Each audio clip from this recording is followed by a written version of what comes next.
if you've ever found yourself deep in a C project, juggling a bunch of different variables that are all related, you know the feeling. It can get messy fast. Well, today we're going to fix that. We're going to take that chaos and turn it into crystal clear code by mastering one of C's most powerful features, the struct. So let's set the stage here. Let's talk about a challenge that, trust me, every single C programmer hits sooner or later. How to manage related data in a way that actually makes sense. Imagine you're trying to store information about an employee.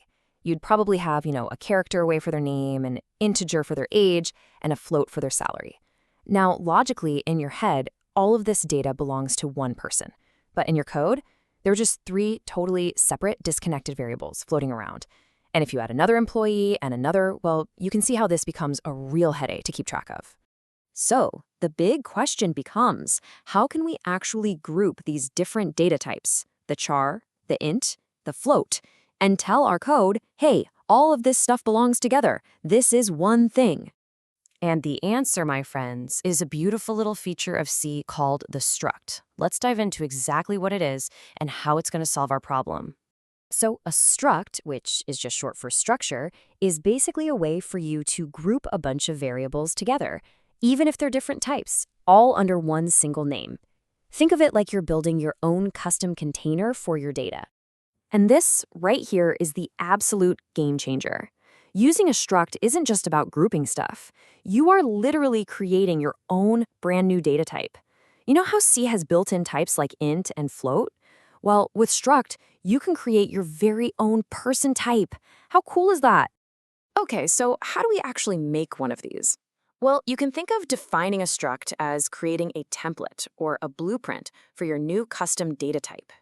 It's actually a really simple four-step process. First, you just type the keyword struct. Then you give your new data type a name, like person. After that, inside a set of curly braces, you list out all the variables that will be part of this group. And finally, and trust me, this one trips everyone up at some point, you have to end the whole thing with a semicolon. Don't forget it. And here's what that looks like in actual code. See? We've got struct person, and then inside the braces, we have our int age and float salary. These variables inside the struct have a special name. They're called members. So age and salary are members of our person struct. All right, so our blueprint is designed.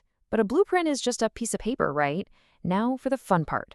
Let's use our new person template to actually create some variables and bring this thing to life. Declaring a variable of our new type is pretty much just like declaring any other variable. You write the type name, which is struct person, and then the names for your variables, like person1 and person2. And just like that, we've created two instances of our person type. What's happening behind the scenes is C is carving out a chunk of memory for person1 to hold its age and salary, and another separate chunk for person2. So, person1 exists. We know it has a little slot inside it for an age and another for a salary. But how do we actually get to those slots? How do we tell the program, I want to set the age specifically for person1? It all comes down to one simple, powerful little character, the dot operator. Just a period. That's the key that unlocks the members inside a struct.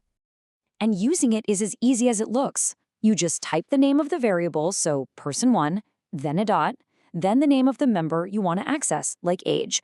So person1.age equals 27 sets the age for person1 to 27. It's incredibly clear and specific. There's no confusion about which age or which salary we're talking about. Okay, let's just take a step back and really appreciate what just happened. We went from a chaotic mess of separate variables to this super clean, organized structure. And this isn't just about making your code look tidier. It's about fundamentally changing how you think about and model the real world in your code. I mean, just look at how much cleaner this is. Person1 is its own little self-contained unit with its own age and its own salary, and person2 is a totally separate unit with its own data. All the related information is now perfectly bundled together. This is the clarity we were aiming for. So, to wrap it all up, structs are your best friend for bundling related data. They let you invent your own custom data types, which keeps your code incredibly clean and organized. And getting to that data is as simple as using that little dot operator. This is a foundational concept in C, and mastering it opens the door to building much more complex things like linked lists and trees. We just built a person, But think bigger for a second. You could build a book struct with a title, an author, and a page count, or a car struct with a make, model, and year, or even a point on a graph with X and Y coordinates. The possibilities here are literally endless. So I'll leave you with this question. Now that you have this tool, what real-world objects are you going to start building?